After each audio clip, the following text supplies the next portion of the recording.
నమస్కారం. ప్రేక్షకులందరికీ శుభోదయం. ఈనాటి శుభయోగం శీర్షికన గురువారం సందర్భంగా దక్షిణామూర్తి స్తోత్రంలో ఉన్నటువంటి అంతరార్థం ఏంటో పరిశీలిద్దాం. ప్రధానంగా ఈరోజు మీన సంక్రమణం జరుగుతోంది. సూర్యభగవానుడు మీన రాశిలోకి ప్రవేశిస్తున్నాడు.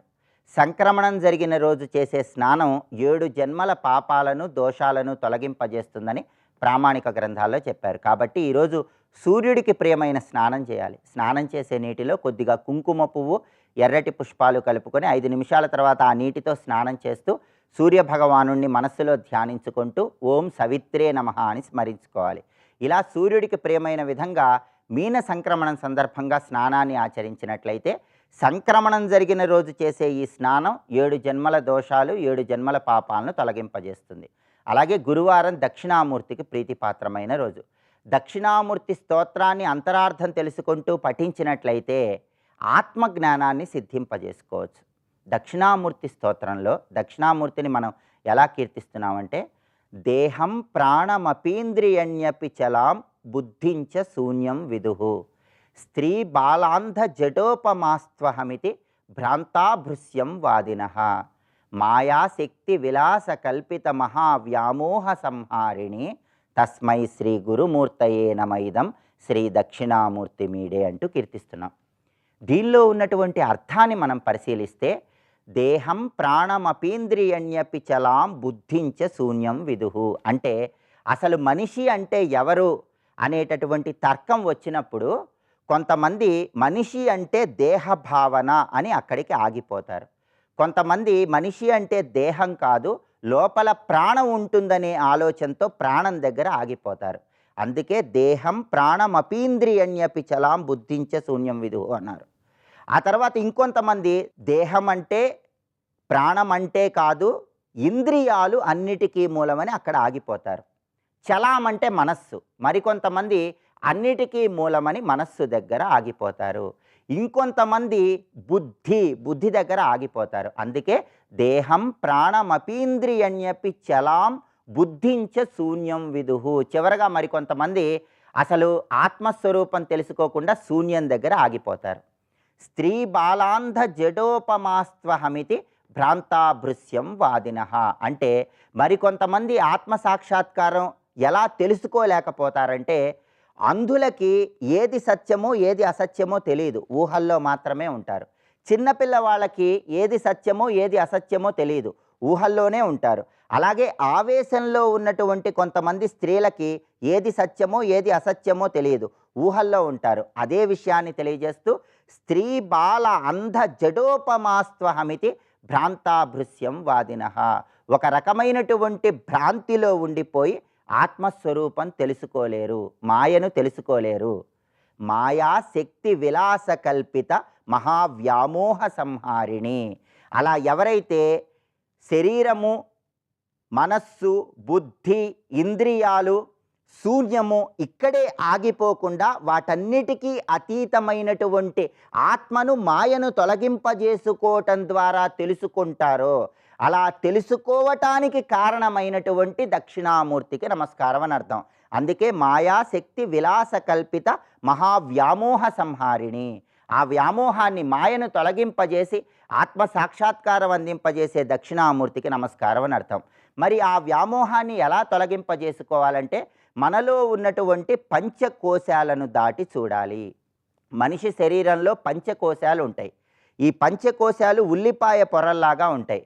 అన్నమయ కోశము, మనోమయ కోశము, ప్రాణమయ కోశము, విజ్ఞానమయ కోశము, ఆనందమయ కోశమని పంచకోశాలు ఉంటాయి. మొట్టమొదటిది అన్నమయ కోశము. అన్నమయ కోశం అంటే స్థూల శరీరం. దీనికి 6 లక్షణాలు ఉంటాయి. అస్థి, జాయతే, వర్ధతే, విపరిణమతే, అపక్షీయతే, వినశ్యతి. అంటే అస్థి అంటే ఉండటం, జాయతే అంటే పుట్టటం, వర్ధతే అంటే పెరగటం, విపరిణమతే అంటే మార్పులు రావటం, క్షీణతే అంటే నశించిపోవటం. అలా అన్నమయ శరీరమైనటువంటి ఈ స్థూల శరీరం ఈ విధమైనటువంటి లక్షణాలను కలిగి ఉంటుంది. ఆ తర్వాత ప్రాణమయ కోశము.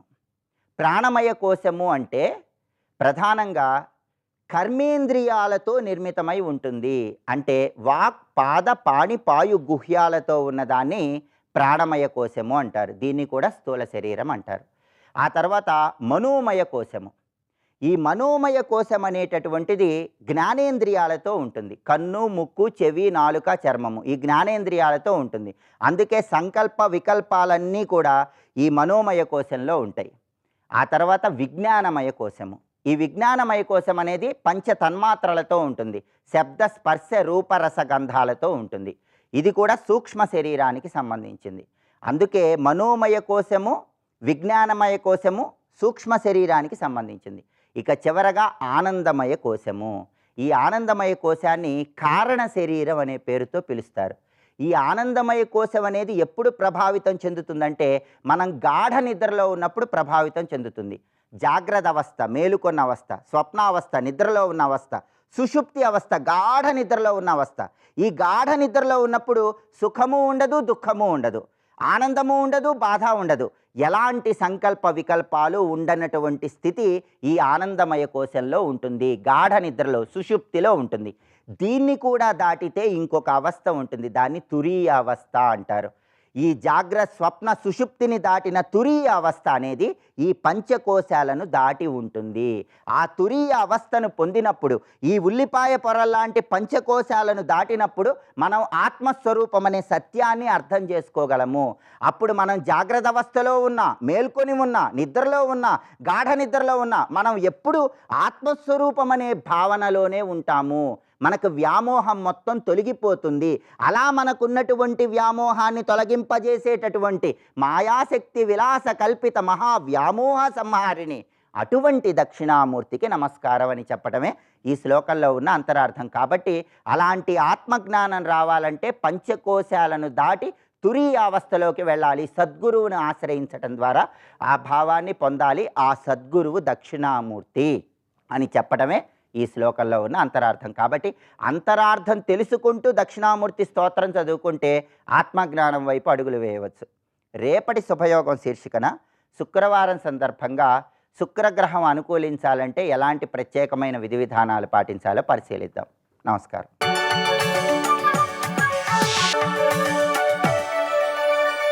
నందకిశోర నవనీత చోర నాదవిహార శ్రీధర నందకిశోర నవనీత చోర నాదవిహార శ్రీధర. ఒకటి ధర్మం, రెండవది భక్తి, మూడవది విచారణ రూపమైన జ్ఞానం. ఈ మూడు మోక్ష సాధనలే. మొదటిది పరంపరగా క్రమంగా తీసుకువెళుతుంది ధర్మం. హఠాత్తుగా మోక్షం ఇవ్వదు, కానీ ధర్మం లేకపోతే మోక్షం లేదు. కానీ ధర్మం పరంపరగా తీసుకెళ్తుంది, క్రమక్రమంగా తీసుకెళ్తుంది. ధర్మం బేస్ అది ఉండాలి. రెండవది భక్తి, ఈశ్వరాశ్రయం. అది చాలా ప్రధానం. ఈశ్వరాశ్రయమే భక్తి. అది అటు ధర్మానికి ఉండాలి, మోక్షానికి ఉండాలి, జ్ఞానానికి ఉండాలి. మధ్యలో పెట్టాడు దానికి ఇక్కడ. అంటే ఇక్కడి నుంచి అటు వెళ్ళాలన్నా అదే తాడు, అటు వెళ్ళాలన్నా అదే తాడు. అది పట్టుకోవాల్సిందే. అందుకే భక్తి, తర్వాత జ్ఞానం. ఈ మూడింటికి ఉండవలసినది మాత్రం ఇప్పుడు చెప్పబోయే అధ్యాయం. అందుకే ధర్మానికి కానీ, భక్తికి కానీ, జ్ఞానానికి కానీ ఎటువంటి క్వాలిటీస్ నువ్వు తెచ్చుకోవాలో, లక్షణాలు తెచ్చుకోవాలో అది చెప్పబోతున్నాడండి. ఆ లక్షణాలు బట్టి నీకు అసలు ఈ జన్మలో మోక్షం పొందే అర్హత ఉందా లేదా తెలుసుకుంటావు నువ్వే ఇక్కడ. అలాంటిది మోక్షం దాకా ఎందుకు, ఉత్తమ మనిషిగా తీర్చిదిద్దబడగలవో లేదో తెలుసుకో. అందుకే భగవద్గీత ఎందుకు పర్సనాలిటీ డెవలప్మెంట్ కోర్సుల్లో అగ్రస్థానంలో ఉందో తెలుసుకోవాలంటే ప్రతి అధ్యాయం నిదర్శనమే. ఈ అధ్యాయం మరీ నిదర్శనం అండి. ఇక్కడ ఈ 16వ అధ్యాయం అంత ప్రధానంగా చెప్పబడుతుంది. అసలు ఇది కలిగించే ఉత్సాహం ఇంకేది కలిగించలేదు కూడా. ఎందుకంటే ఇవి లోకంలో చూస్తూ ఉంటాం, మంచి లక్షణాలు ఉంటాయి అంటే అలా అవుదాం అనుకుంటూ ఉంటాం కొంతమంది అయినా. కనుక రెండు మనకు అర్థమైపోతాయి. అందుకే క్షరాక్షరంలోకి అతీతుడైన పరమాత్మ అంటే ఏం పడుతుంది, ఎంత దూరం అయిపోయా ఆయనకి, అది వెంటనే పట్టదు. వెంటనే పట్టలేదంటే ఇంత తొందరగా ఆయన దగ్గరికి వెళ్ళి యోగం లేదని కూడా తెలుస్తుంది. ఇక్కడ అసలు విషయం గ్రహించాలన్నా, సాధన చెయ్యాలన్నా కొన్ని లక్షణాలు ఉండాలి. ఒక మహా సన్యాసి భిక్షకు వెళ్ళాడు. చాలా పరమ సన్యాసి, మహా తేజస్వంతుడు, బ్రహ్మజ్ఞాని. ఆయన భిక్షకు వెళ్ళినప్పుడు ఒక ఆయన రోజు వచ్చి భిక్షాపత్రలు వేసి స్వామి నాకు ఏదైనా ఉపదేశించండి అంటుంటట. ఆయన నవ్వుతూ వెళ్ళిపోతున్నాడు. అలా కొన్ని రోజులైంది. ఆయన ఉపదేశించండి అంటున్నాడు, ఈయన చెప్పలేదు. ఒకరోజు ఆ భిక్షామత్రలు మట్టి వేసుకెళ్ళట్టాను. ఇక్కడ వెళ్ళగా నేను భిక్ష వేయడానికి వచ్చాను, ఏమైనా ఉపదేశించాను. నేను భిక్ష వేయబోతూ ఇదేంటండి ఎలా భిక్ష వేయమంటారు, రోజు చక్కగా పాత్ర వచ్చేది, లోపలంత ఇసుక పోసుకు తెచ్చారు కదా, ఎలా భిక్ష వేయను అన్నారు. అలా హృదయం నిండా మాలిన్యం పెట్టుకున్నావు, నీకు ఎలా ఉపదేశం ఇవ్వడం అన్నట్టండి. ఇక్కడ పాత్రశుద్ధి లేనిది ఉపదేశం రాదు. పాత్రశుద్ధి లేని వాడిని ఎదురుగా పెట్టుకుని జ్ఞానం చెప్పడం కంటే గురువుకు మరొక నరకం లేదు. తెలుసుకోండి ఇక్కడ ఎంత బాధపడతాడు ఆయన, యాతన. అలా పాత్రశుద్ధి లేని వాడికి ఉపదేశం చేయడం ఒక దౌర్భాగ్యం అండి. ఇక్కడ తెలుసుకోండి, ఇక్కడ అపాత్రులను ఎదురుగా పెట్టుకు చెప్పుకోవడం కంటే వేదన మరొకటి ఉండదు. అపాత్రులకు ఉపదేశం కూడదు, పాత్రత కావాలి. పాత్రతనిచ్చే లక్షణాలు చెప్పే అధ్యాయమే ఈ అధ్యాయం. కనుక మనలో క్వాలిఫికేషన్స్ తెస్తుందండి. ఇక్కడ మనం క్వాలిఫైడ్ పర్సన్స్ కావాలంటే అధ్యాయం స్టడీ చేయాలి. భగవానుడు మొదలు పెడుతున్నాడు. ఈ అధ్యాయం పేరు దైవాసుర సంపద్విభాగ యోగ. దీనికి ఇంకా ఎన్నో పేర్లు ఉన్నాయి, క్రమంగా తెలుసుకుందాం.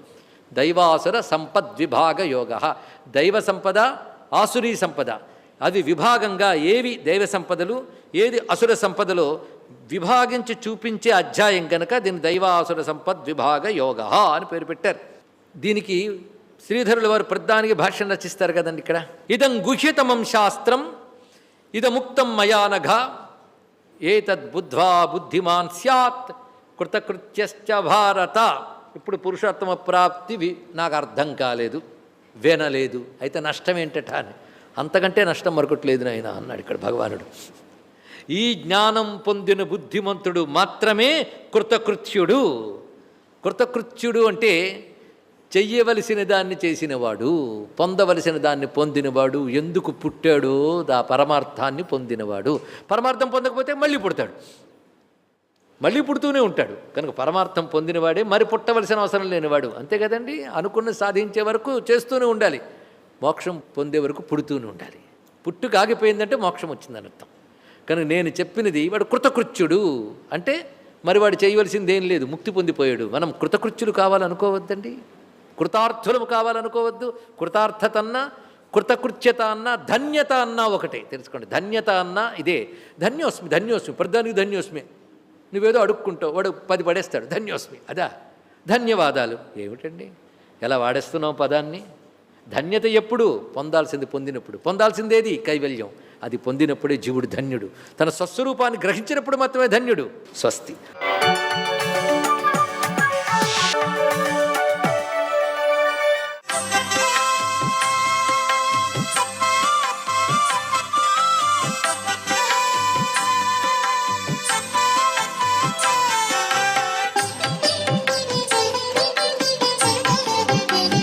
శ్రీమాత్రే నమః.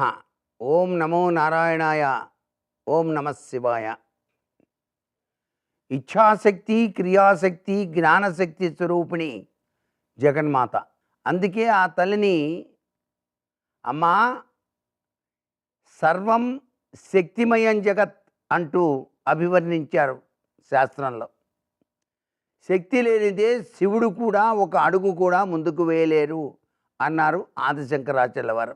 శివశక్త్యా యుక్తో యతి భవతి శక్తః ప్రభవితుం నచే దేవం దేవో నకలు స్పందితుమపి అని.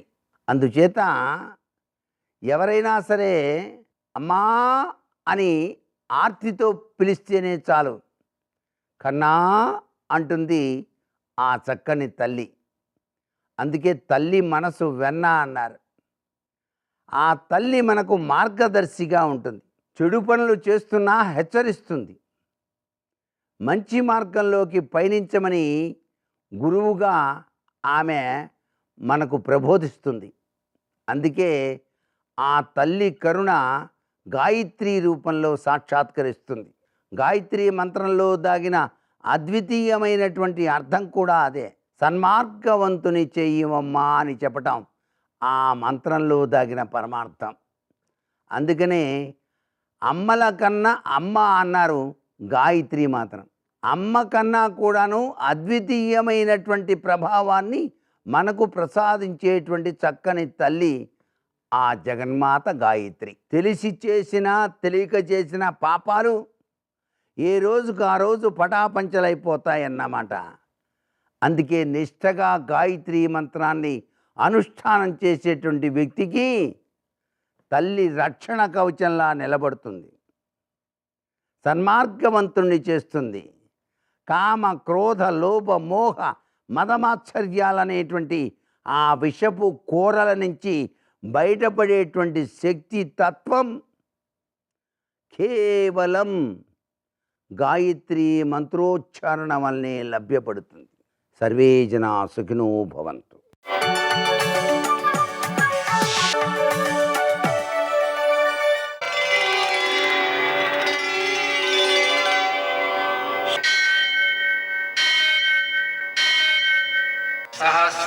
वीरुषं देवं विश्वाक्षं विश्वशम्भुवं विश्वं नारायणं देवमक्षरं परमं पदं विश्वतः परमां नित्यं विश्वं नारायणगुं हरिं विश्वमेवेदं पुरुषस्तद्विश्वमुपजीवति पतिं विश्वस्यात्मेश्वरगुं शाश्वतगुं शिवमच्युतं नारायणं महाज्ञेयं विश्वात्मानं परायणम्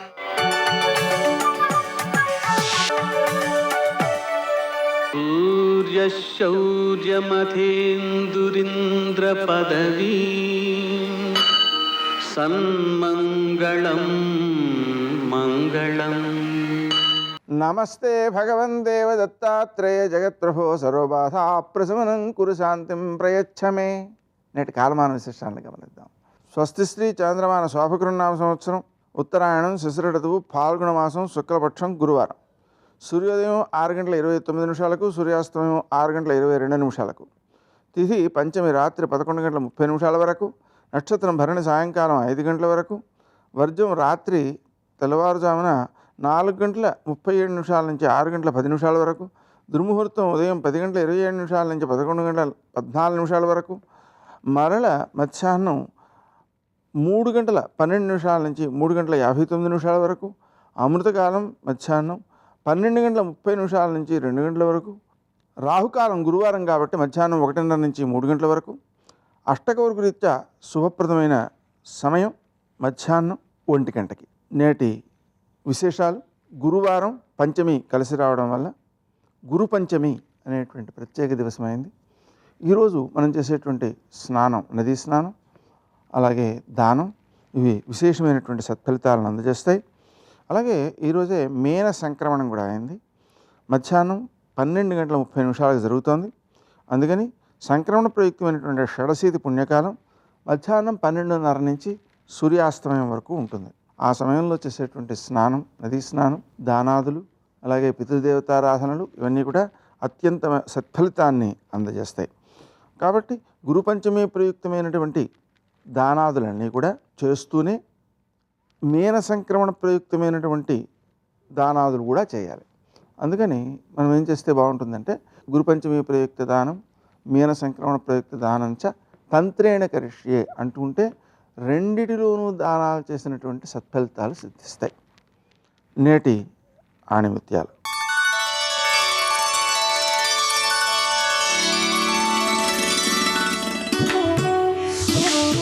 మన భావాలు మన గమ్యాన్ని నిర్దేశిస్తాయి.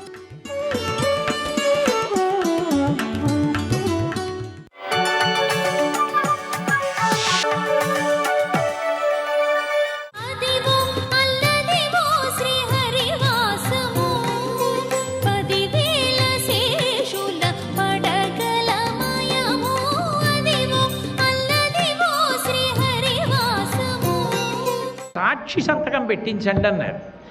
అంటే అయితే కొడుకు వంక చూశాడు బ్రహ్మగారిని, నువ్వు పెట్టరా అబ్బాయి అన్నాడు. అంటే బ్రహ్మగారు పెట్టారు. ఏమంటే మంచిదే కానండి, ఆయన ఎక్కడో సత్యలోకంలో కూర్చుని ఏదో సృష్టి కార్యంలో ఉంటాడు, సరస్వతీదేవి వీణ వింటూ. నేను వెళ్ళిన తర్వాత ఆయన వింటాడని ఏమి నమ్మకం? అయినా ఏమంటే మా నాన్నగారు చేసిన అప్పు నేను కొడుకుని నేను ఎక్కడి నుంచి తేగలను, ఆయన నాకు ఇవ్వాలి కానీ నేను ఆయన అప్పు ఎక్కడ తీర్చనండి అని అంటే ఇంకొక సంతకం కూడా పెట్టించండి అన్నారు. అంటే శంకరుడి వంక చూశారు. అంటే శివుడు సంతకం పెట్టాడు, సాక్షి సంతకం. మంచిదే కానండి, కలియుగం కదా, 3 సాక్షులు ఉంటే మంచిది అన్నారు. అంటే ఇప్పుడు 3వ వాడిని ఎక్కడి నుంచి తీసుకొస్తారు పెళ్ళప్పుకి? అంటే రావి చెట్టు వంక చూశారు. అంటే రావి చెట్టు నేను పెడతానని రావి చెట్టు మూలతో బ్రహ్మరూపాయ మధ్యత విష్ణురూపిణి అగ్రత శివరూపాయ వృక్షరాజాయితే నమః ఆ జీవుడు బయటకు వచ్చి ఆయన సంతకం పెట్టాడు. అప్పుడు 14 లక్షల మాడలు ఇచ్చారు. అయితే భోజనం పెట్టండి అన్నారు వెంకటేశ్వర స్వామి. భోజనం పెట్టండి అంటే అయిపోదు, ఆకులు కావాలి, దొప్పలు కావాలి, పాత్రలు కావాలి, వంట చేసేవాడు కావాలి, సరుకులు కావాలి, వంటశాల కావాలి, ఎక్కడ ఉన్నాయన్నారు. నా పెళ్ళి అనేటప్పటికీ ఇవన్నీ అవసరం ఏమిటిరా మీకు? మీ ఇళ్లల్లో పెళ్ళిళ్ళకి నన్ను ఇలాగే అడుగుతున్నారా? ఒక్క నమస్కారం పెడతారు, నేను ఇస్తాను. నా ఇంట్లో పెళ్ళికి ఇన్ని కావాలా అని వసువుల్ని పిలిచారు. మీరందరూ ఆకుల దొప్పలు కుట్టడం మొదలుపెట్టండి, వెంకటాచలంలో ఉన్న చెట్ల ఆకులు అన్నీ కోసుకురండి అన్నారు. ఏమంటే మాకు కొంచెం వైశాఖ మాసంలో చేసుకుంటున్నారు, మీరు శుక్లపక్షంలో దశమి నాటి సాయంకాలం వేళ ఓహో ఉక్కపోత వేడి, అందులో భూలోకం, అందులో దక్షిణ దేశం, వెంకటాచలం, చిత్తూరు జిల్లా, ఎక్కడ పడతాం? కాస్త చల్లగా ఉండేటట్టు చూడండి అన్నారు. ఎన్ని కోరికలు రా పెళ్ళికి రమ్మంటే మీకు అని సూర్యుడిని పిలిచి, ఒరే నాయనా నువ్వు ప్రకాశించకు ఎక్కువ తాపంతో, చంద్రుణ్ణి పిలిచి నువ్వు బాగా చల్లటి కిరణాలు బాగా వెదజల్లు ఆ రోజున. అనేక గదులు ఉండాలి కదండి, స్నానాలు చేయాలి, బట్టలు మార్చుకోవాలి, ఇంతమంది వెళ్ళి నదుల్లో స్నానం చేయండి అంటే భార్యా పిల్లలతో ఎలా అన్నారు. మళ్ళీ ఇదోట విశ్వకర్మని పిలిచి భవన నిర్మాణం చేయించారు, ఇక్కడ అక్కడ కూడా, నారాయణపురంలో కూడా. విశ్వకర్మ మళ్ళీ ఎవరికి వాళ్ళకి విడుదలు గదులు ఎవరి స్థాయికి తగ్గట్టుగా వాళ్ళకి పెట్టాడు. ఎక్కడ వంట చేయాలని అడిగాడు అగ్నిహోత్రుడు. ఎక్కడ వంట చేయాలంటే ఇప్పుడు ఇంతమందికి తగిన పాత్రలు ఎక్కడి నుంచి వస్తాయి? ఇక పాత్రలు పెట్టకు, స్వామి పుష్కరిణిలో బియ్యం పోసి కలిపేసి అడుగుని కూర్చో, అన్నం అయిపోతుంది. స్వామి పుష్కరిణిలో అన్నం వండండి. పాప వినాశనంలో పైన పప్పు కలిపేయండి, మెత్తగా పప్పు కింద పడిపోతూ ఉంటుంది, పైనుంచి కింద అగ్నిహోత్రుడు వెలుగుతాడు, పప్పు జారిపోతూ ఉంటుంది, బిందెలతో తెచ్చుకు వడ్డించుకు తినండి. పాపనాశనంలో పప్పు వండారు, దేవతీర్థంలో కూరలు వండారు, కుమారతీర్థంలో భక్ష్యాలు వండారు, తుంబురు తీర్థంలో నెయ్యి కలిపారు, పాండు తీర్థంలో పులుసు చేశారు, ఒక్కొక్క తీర్థంలో ఒక్కొక్కటి చేయండి అన్నారు. ఇక్కడి నుంచి శ్రీశైలం వరకు విస్తళ్ళేశారు. మాకు చందనం రాయడానికి ఒక సరైన వ్యక్తి ఉంటే బాగుంటుందండి అన్నారు. మళ్ళీ రాయడానికి సరైన వాడు కూడా అని మన్మధుడిని పిలిచి, నువ్వు రాయిరా వీళ్ళకి ఉల్లాసంగా ఉంటుందన్నారు. మన్మధుడు వచ్చి చందనం రాశాడు. సుబ్రహ్మణ్యుడిని పెద్దవాళ్ళని పిలవడానికి పెట్టారు, శంకరుణ్ణి స్థాయిని బట్టి తాంబూలం ఇవ్వడానికి పెట్టారు. పత్ర విస్తీర్ణ భోజనం, అరిటాకు ఎంతంత అరిటాకు వేశారంటే ఎవడు ఇలా కూర్చుని తింటూ ఆకు చివరున్న దాన్ని అందుకోవడం సాధ్యం కాదు. కాబట్టి వాడు ఒకసారి లేచి ఎగిరి ఇలా తీసుకోవాలి. అంతంత పెద్ద ఆకులేసి అన్ని పదార్థాలు వడ్డించారు. ఏకంగా తిరుమల నుంచి శ్రీశైలం వరకు పంక్తులు వేశారు, వేసి వడ్డన చేశారు. ఈ అన్నం అంతా తినేశారు, సంతోషపడిపోయి బయలుదేరారు. మధ్యలో సుఖబ్రహ్మ ఆశ్రమం వచ్చింది. ఆయన పిలిచి, మీకు కాస్త అన్నం పెట్టాలని కోరిక ఎప్పటి నుంచో స్వామి, ఇలా వచ్చారు కదా రండి అన్నారు. ఆయన వెళ్ళి కూర్చుని వెనకాతల కొన్ని కోట్ల మంది ఉన్నారు, ఇప్పుడు వాళ్ళు భోజనం అంటారేమో, కాళ్ళు కడిగేసుకుని సంగతి చూడన్నాడు. అంటే మీకు పెట్టగలను కానీ ఇంతమందికి నేనెక్కడ పెట్టనన్నారు. అంటే సుఖబ్రహ్మ పిలిచారు బాగుండదని. ఆ వకుళమాత అంది, నీ పెళ్లి కుదరడానికి ఈయన కూడా కారణం, ఈయనే పత్రం రాసి ఆ రోజున ఆకాశరాజుకి చెప్పాడు, అందుకని వెంకటేశ్వర తినండి అంది. ఆయన వకుళమాత బ్రహ్మగారు కూర్చుని ఆయన పెట్టిన ఏదో కాస్త చింతపండు పులుసన్నం పెట్టాడు. ఆ అన్నం తింటుంటే బయట ఉన్న పరివారం ఎంత పెద్ద హాహాకారాలు మొదలెట్టారు. అదేవిడు పెళ్లికి బయలుదేరిన తర్వాత కొంతమందికి పెట్టి కొంతమందికి పెట్టనంటే అలాగని గొడవలు బయలుదేరాయి.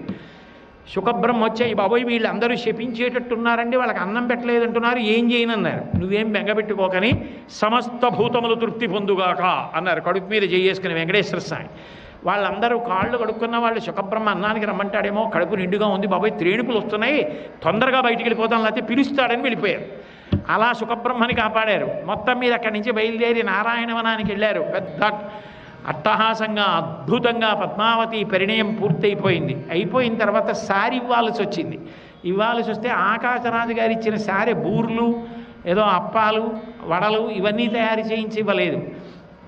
మెంతులు, ఆవాలు, ఆ తర్వాత ఉప్పు, పాలు, పెరుగు, నెయ్యి, అరటిపళ్ళ గెలలు, పెసలు, ఇలాంటివి, బెల్లం, పంచదార ఇవన్నీ కూడా మూటలు కట్టి చాలా భారీ పరిమాణంలో ఇచ్చారు. అలా పద్మావతి పరిణయం మహాకోలాహలంగా జరిగిపోయింది. 6 నెలలు వశిష్ఠాశ్రమంలో ఉన్నారు వెంకటేశ్వర స్వామి. తన మాట తాను నిలబెట్టుకోవడానికి అంత కష్టపడ్డారు. సర్వం శ్రీ ఉమామహేశ్వర పరబ్రహ్మార్పణమస్తు. స్వస్తి.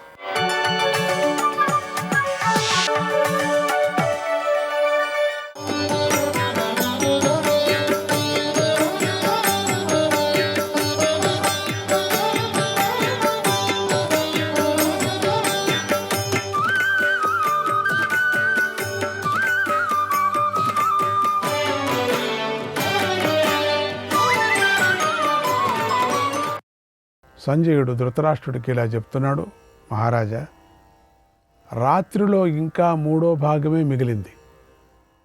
ఆ సమయంలో సంతోషంతోనూ ఉత్సాహంగానూ ఉన్న కురు పాండవుల మధ్య యుద్ధం ప్రారంభమైంది. అందరూ కాసేపే నిద్రపోయారు అంతే. కొంతమందికి ఆ నిద్ర చాలు. అప్పుడు చంద్రకాంతిని దొంగలిస్తూ సూర్యుడికి ముందుండే అరుణుడు ఆకాశాన్ని తామ్రవర్ణం చేయటానిగా అన్నట్లుగా ఉదయించాడు. తూర్పు దిక్కున అరుణుడు ఎర్రగా చేసిన సూర్యమండలం బంగారు చక్రంలాగా ప్రకాశిస్తుంది. బంగారు చక్రం ఆ సమయంలో కౌరవ పాండవ పక్ష యోధులందరూ రథాలను గుర్రాలను పల్లకీలను వదిలిపెట్టారు, యుద్ధాన్ని ఆపారు. దివాకరస్యాభిముఖం జపంతః సంధ్యాగతః ప్రాంజలయో బభూవుః. సంధ్యా సమయాల్లో సూర్యుడికి ఎదురుగా నిలబడి దోషులొగ్గి సంధ్యావందనం చేశారు. ఆ తర్వాత 2 భాగాలుగా అయిన సైన్యంతో ద్రోణుడు దుర్యోధనుడిని ముందుంచుకొని పాంచాలుడితో కలిసి ఉన్న సోముకుల మీదికి దాడి చేశాడు. ఇలా 2 భాగాలుగా వస్తున్న ఆ కౌరవ సైన్యాన్ని చూసి శ్రీకృష్ణుడు అర్జునుడితో ఇలా అన్నాడు, అర్జున, ఇతర శత్రువులు కుడివైపుగా చేసుకో, ద్రోణాచార్యుని మాత్రం ఎడవైపు ఉండేటట్టుగా చూసుకో అన్నాడు. అర్జునుడు అంగీకరించాడు. కృష్ణుడు ద్రోణకర్ణులకు కుడివైపు తిరిగాడు. తర్వాత భీముడు, కృష్ణుడు అర్జునుడిని ప్రోత్సహించారు. కౌరవ సైన్యాన్ని 4 వైపుల నుంచి చుట్టుముట్టారు. అర్జునుడు యుద్ధముఖంలోకి వచ్చి శత్రువులను దహించాడు. తర్వాత ద్రోణుడి బాణంతో పాంచాలులు బాగా పీడించబడ్డారు. తీవ్రంగా బాధపడుతూ యుద్ధంలో నిలబడ్డారు. యుద్ధంలో ద్రోణుడు దుర్జయుడిగా సంచరిస్తున్నాడు. ద్రోణుడిని విరాట ద్రుపదులు యుద్ధభూమిలో ఎదుర్కొన్నారు. తర్వాత ద్రుపదుని మనువులు 3 సేదీ దేశపు వీరులు కలిసి ద్రోణుని ఎదిరించారు. ద్రోణుడు ఆ ద్రుపదుని మనుమలను 3 కూడా 3 బాణాలతో కొట్టి చంపేశాడు. తర్వాత ద్రోణుడు చేది, కేకేయ, సృంజయులను, మత్స్యవంశీయులను అందరినీ జయించాడు. ఆ సమయంలో ద్రుపద విరాటులు కోపించి ద్రోణుడి మీద బాణవర్షం కురిపించారు. అప్పుడు ద్రోణుడు పదునైన మంచి పచ్చని 2 బాణాలను ప్రయోగించి ద్రుపద విరాటుల తలలు నరికేశాడు. వారు యముడింటికి పంపించాడు. ద్రోణుడి చేతిలో విరాట ద్రుపదులు, కేకేయులు, చేది, మత్స్య, పాంచాల యోధులు, ద్రుపదుడి 3 మనువులు మరణించటాన్ని దృష్టద్యుమ్నుడు చూసి కోపించాడు. ఎంతో దుఃఖించాడు. సైన్యంతో కలిసి ద్రోణాచార్యుని సమీపించి ఎదుర్కొన్నాడు. అప్పుడు భయంకరమైన యుద్ధం జరిగింది. రాజా, ఆనాడు సూర్యోదయ సమయంలో జరిగిన జనసంహారం అంతా ఇంత కాదులేండి. ఆ మహాయుద్ధాన్ని మేము ఎప్పుడూ చూడలేదు, వినలేదు. అలా భయంకరమైన ఘోర యుద్ధం జరుగుతూ ఉండగా అత సంధ్యాగత సూర్య క్షణేన సమపద్యత. ఒక్క క్షణములో ప్రాతఃసంధ్యా సమయంలో సూర్యోదయం అయింది అన్నాడు సంజయుడు. శ్రీకృష్ణాయ పరమాత్మనే నమః. 187, 188, 189 అధ్యాయాలు. సంజయుడు ఇలా చెప్తున్నాడు, సంధ్యాగతం సహస్రాంశుం ఆదిత్య ముపతస్థిరే. ఓ మహారాజా, ఇరుపక్షాల వీరులు అలాగే కవచదారులై ఉండి సంధ్యా సమయంలో ఉన్నటువంటి సూర్యుడిని ఉపాసించారు. అప్పుడు సూర్యుడు ఉదయించాడు. చీకటి తొలగి లోకాన్ని వెలుగులో నిండాయి. మళ్ళీ యుద్ధం ప్రారంభమైంది. వీరులందరూ తమ ప్రత్యర్థుల మీద ఘోర యుద్ధం చేస్తున్నారు. అప్పుడు భీమ కర్ణుల మధ్య భీకరమైన యుద్ధం జరిగింది. ఆ యుద్ధంలో కర్ణి, నాలికం, విషమయమైనటువంటి బాణం, బస్తికం అనే మారణ వస్తువులను వారు ఉపయోగించలేదు. కర్ణి బాణపు కొనపైకి కాకుండా క్రిందికి వంగి ఉండి దానికి 2 ముళ్ళు ఉండేది కర్ణి బాణం. ఆ బాణం శరీరంలోకి దిగబడితే దాన్ని తీసేటప్పుడు అది పేగులను కూడా లాక్కొని బయటకు వస్తుంది. కాబట్టి కర్ణి బాణం నింద్యం. ఇక నాలికం, ఈ బాణం చాలా చిన్నగా ఉంటుంది. ఇది శరీరంలోకి పూర్తిగా దిగబడిపోతుంది. దీన్ని బయటికి తీయటం చాలా కష్టం. ఇక బస్తికం, బాణపు కర్ర, పలకలాగా ఉండే ములికి మధ్య భాగం, చాలా సన్నగా ఉంటుంది. దీన్ని బస్తికం అంటారు. దీని శరీరంలో నుంచి లాగేటప్పుడు మధ్యలో పుటుక్కున విరిగిపోతుంది. దాంతో బాణం ములికే లోపలి ఉండిపోతుంది. బాణం కర్ర మాత్రం బయటకు వస్తుంది. వెంటనే ప్రాణాపాయం కలుగుతుంది. అందుచేత దీనిని యుద్ధంలో ఉపయోగించరాదు. ఇలా వారు మారణ వస్తువులను ఉపయోగించలేదు. అలాగే సూచి, కపిశం, ఆవు ఎముకలు, ఏనుగు ఎముకలతో చేసిన బాణాలు, బాణాగ్రంలో 2 ములుకులు కలవి, దుర్గంధ పూర్ణాలుగా ఉన్నవి, వంకరలు తిరిగినవైనటువంటి బాణాలను వారు ఉపయోగించలేదు. సూచి అనే బాణం కూడా కర్ణి వంటి బాణం లాంటిది. అయితే దీనిని ముళ్ళు ఎక్కువగా ఉంటాయి. ఇదే తేడా. కపిశాన్ని కొందరు సూచితో సమానం అనేటువంటి భావిస్తారు. ఇలా ఇరుపక్షాల్లోని ఉత్తమ వీరులు ఉత్తమ లోకాలను కీర్తిని పొందాలని కోరుకుంటూ శుద్ధమైన అస్త్రాలని ధరించారు. దుర్యోధనుడు సాత్వికతో యుద్ధానికి దిగాడు. నిజానికి వారిద్దరూ మంచి బాల్యమిత్రులు. బాల్యవృత్తాని సర్వాణి ప్రీయమాణౌ విచింత్యతౌ అన్యోన్యం ప్రేక్షమాణౌ చ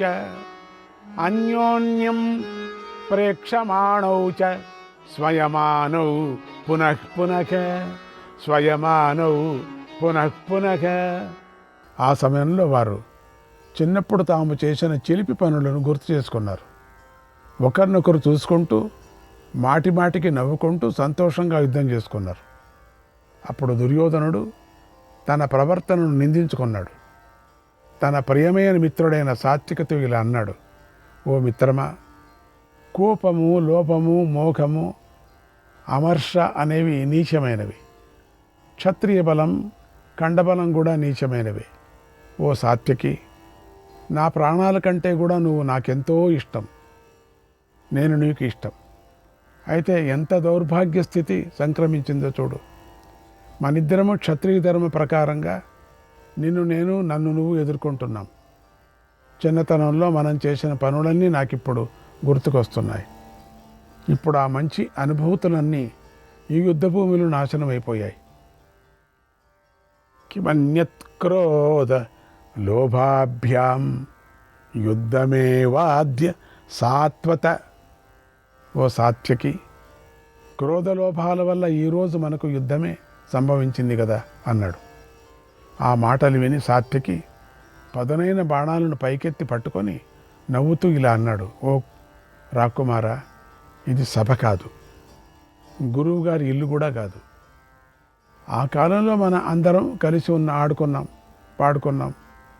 ఆ ముచ్చట్లన్నీ అయిపోయాయి, మర్చిపో అన్నాడు. అప్పుడు దుర్యోధనుడు ఇలా అన్నాడు: ఓ సాత్వికి, మనకు బాల్యంలో గడిచిపోయిన ఆ ఆటల రోజు ఎక్కడ? ఈ యుద్ధం ఎక్కడ? రానే రావు ఆ రోజులు. ఇకెక్కడొస్తాయి? ఆ ఆప్యాయతలు కలగనే కలగవు. కాలోహి దురతిక్రమ. నిజంగా కాలమహిమను ఎవరూ అతిక్రమించలేము కదా. నిజానికి మనకు ధనం వల్ల కానీ, ధనాకాంక్ష వల్ల కానీ ఏమీ ప్రయోజనం లేదు. కానీ ధనలోవంతోనే మనం అందరము ఇక్కడికి వచ్చి యుద్ధం చేస్తున్నాం అన్నాడు. ఆ మాటలు విని సాత్వికి దుర్యోధనుడితో ఇలా అన్నాడు: ఓ మహారాజా, క్షత్రియ ప్రవర్తన ఇలాగే ఉంటుంది. పూజ్యులైన గురువులతో కూడా యుద్ధం చేయవలసి వస్తుంది, తప్పదు. నేను నీకు ఇష్టడినైతే త్వరగా చంపేశాయి. ఆలస్యం ఎందుకు? నీ వల్ల నేను ఉత్తమ లోకాలకు వెళ్ళిపోతాను. అందుచేత నీ శక్తిని, బలాన్ని నా మీద చూపించు. మిత్రులకు కలిగే మహావ్యసనాన్ని, గొప్ప దుఃఖాన్ని నేను చూడాలని కోరుకోవటం లేదు. నన్ను త్వరగా చంపేశాయని ముందుకొచ్చాడు. ఆ సాత్వికిని నీ కుమారుడు అడ్డగించి బాణవర్షాన్ని కురిపించాడు. అప్పుడు కోపించిన ఏనుగుకు సింహానికి మధ్య జరిగిన యుద్ధంలాగా దుర్యోధనుడికి సాత్వికి మధ్య ఘోర యుద్ధం జరిగింది. ఆ యుద్ధంలో సాత్వికి దుర్యోధనుడిని మించిపోయాడు. తర్వాత వీరులు క్షత్రియ ధర్మ ప్రకారంగా యుద్ధం చేయాలనుకొని వేగంగా ద్రోణుడి వైపు వెళ్ళారు. ఒకవైపు నుండి పాంచాలుడు ద్రోణుని బాణాలతో గాయపరిచారు. ఇంకోవైపు నుండి భీముడు మొదలైన వీరులు ద్రోణాచార్యుని చుట్టుముట్టారు. ఆ సమయంలో నకుల సహదేవులు, భీముడు ఈ ముగ్గురు అర్జునుడి వద్దకు వచ్చి ఇలా అన్నారు: ఓ అర్జున, త్వరగా రా, ఈ కౌరవులను ద్రోణుడి వద్ద నుంచి దూరంగా తరిమికొట్టు, అందువల్ల రక్షకులు నశిస్తారు. అప్పుడు ద్రోణుడు ఏకాకి అవుతాడు. ఆ ద్రోణుణ్ణి పాంచాలులు హతమారుస్తారు అని పెద్దగా అరిచారు. అర్జునుడు వారి మాటలు విని తొందరగా కౌరవులను పారద్రోలాడు. ఇంతలో ద్రోణుడు దృష్టద్యుమ్నుడి ముందున్నటువంటి పాంచాలులను ఎదుర్కొన్నాడు. 15వ రోజున పాండవులు శత్రువులను మర్దించారు. శ్రీకృష్ణాయ పరమాత్మనే నమః. 15వ రోజు 190 అధ్యాయం. సంజయుడు ధృతరాష్ట్రుడికి ఇలా చెప్పాడు: ఓ మహారాజా, పూర్వం కోపించిన ఇంద్రుడు రాక్షస నాశనం చేసినట్టుగా రణభూమిలో ద్రోణాచార్యుడు పాంచాలులతో ఘోరమైన మహాయుద్ధం చేశాడు. ద్రోణుడి బాణవర్షంతో వారు కప్పివేయబడ్డారు. ఎంతో గాయపడుతూ భయంకరంగా కేకలు పెట్టారు.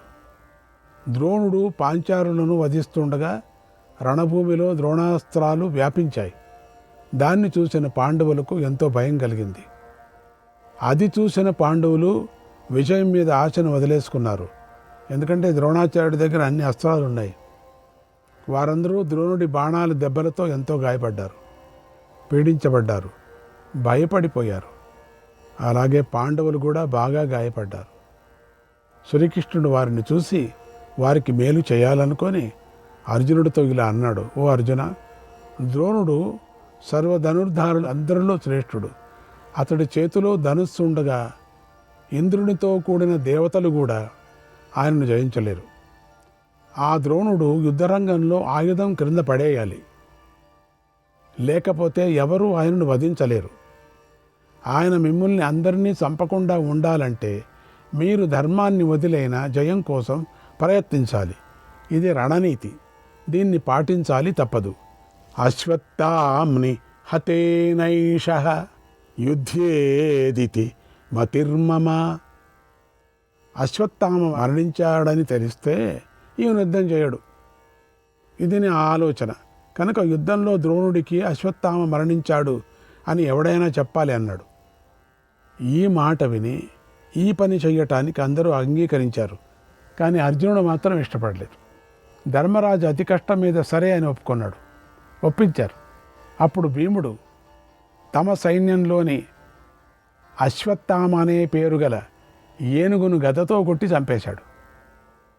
ఆ ఏనుగు మాళవరాజైన ఇంద్రమర్మది. అది చాలా ఘోరమైంది, శత్రునాశనం చేస్తుంది. భీముడు దాన్ని చంపి సిగ్గుపడుతూ ద్రోణుడికి ఎదురుగా వెళ్ళాడు. అశ్వత్థామ మరణించాడు అని పెద్దగా అరిచి చెప్పాడు. అప్పుడు అశ్వత్థామ అనే పేరుతో ప్రసిద్ధమైన ఏనుగు చనిపోయింది. దాన్ని మనసులో పెట్టుకొని భీముడు అబద్ధం చెప్పాడు. ఆ మాట విని ద్రోణుడు చాలా బాధపడ్డాడు. ఇసుక నీటిలోకి మునిగిపోయినట్లుగా ఆయన మనస్సు శరీరంతో పాటుగా శిథిలమైపోయింది. ఆయనకు కొడుకు బలం తెలుసు. అందుచేత ఆయన ఆ మాటను అబద్ధమని గ్రహించాడు, శంకించాడు. అందువల్ల ద్రోణుడు ధైర్యాన్ని విడిచిపెట్టలేదు, తొణకలేదు, బెణకలేదు. నా పుత్రుణ్ణి శత్రువులు ఎదిరించలేరు అని నిశ్చయించుకున్నాడు. ఒక్క క్షణంలో ధైర్యం తెచ్చుకున్నాడు. తనకు మృత్యువైన దృష్టద్యుమ్నుడిని చంపాలని ఎదురు వెళ్ళి 1000 బాణాలను దృష్టద్యుమ్నుడిపైకి కురిపించాడు. అప్పుడు 20,000 మంది పాంచాల వీరులు ఆయన మీదకు బాణాలు కురిపించారు. వారి బాణాల సమూహంలో ద్రోణుడు మునిగిపోయాడు. అప్పుడు చూడలేక పోయామందరూ కూడా. ద్రోణుడు వేగంగా కదిలాడు. అక్కడ పాంచాలుల బాణ సమూహాన్ని ధ్వంసం చేసి వారిని వధించాలని బ్రహ్మాస్త్రాన్ని ప్రయోగించాడు. శత్రు సైనికులను అందరినీ సంహరిస్తూ ప్రకాశించాడు. ఆ మహాయుద్ధంలో పాంచాలుల శిరస్సులను, బాహులను ఖండించబడేశాడు. ద్రోణుడు పాంచాలుల యొక్క 20,000 రథాలను ధ్వంసం చేసి పొగలేని అగ్నిజ్వాలలాగా మండిపోయాడు. ఇంతలో తనను ఎదిరించిన వసుధానుడి శిరస్సును ద్రోణుడు ఖండించేశాడు. వేగంగా బాణాలు ప్రయోగించి 500 మంది మత్స్యులను చంపేశాడు. 6,000 మంది సృంజయులను వధించాడు. 10,000 ఏనుగులను 10,000 గుర్రాలను చంపేశాడు. సకల క్షత్రియులను నాశనం చేయటానికై రణభూమిలో నిలబడి ఉన్నాడు. అప్పుడు ద్రోణుడి వద్దకు అగ్నిదేవుని ముందుకుంచుకొని మహర్షులు త్వరగా వచ్చారు. విశ్వామిత్రో జమదగ్ని భరద్వాజోథ గౌతమః వసిష్ఠః కశ్యపోత్రిశ్చ బ్రహ్మలోకం నినీషవః. ద్రోణుణ్ణి బ్రహ్మలోకానికి తీసుకొని వెళ్ళాలని విశ్వామిత్రుడు, జమదగ్ని, భరద్వాజుడు, గౌతముడు, వశిష్ఠుడు, కశ్యపుడు, అత్రి మహర్షులు అక్కడికి వచ్చారు. వారితో పాటు శిఖతులు, పృష్ణులు, గర్గులు, సూర్యకిరణాలను త్రాగే వాలకిల్య మహర్షులు, భృగువంశీయులు, అంగీరసులు సూక్ష్మ రూపంలో అక్కడికి వచ్చారు. యుద్ధంలో చండప్రచండగా వెలిగిపోతున్న ఆయనతో వారు ఇలా అన్నారు: ఓ ద్రోణ, ఆయుధం కింద పడే, నీకోసం వచ్చిన మమ్మల్ని అంతా చూడు. అధర్మతః కృతం యుద్ధం సమయో నిధనస్యతే న్యస్యాయుధం రణే ద్రోణ సమీక్షాస్మ నవస్థితాన్ నాతః క్రూరతరం కర్మ పునః కర్తుమిహార్హసి.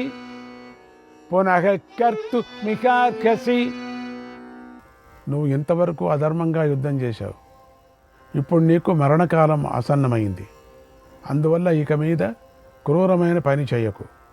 నువ్వు వేదాంగాలలో విద్వాంసుడవు, సత్యధర్మాలను పాటిస్తూ ఉన్నావు, విశేషించి విప్రుడవు.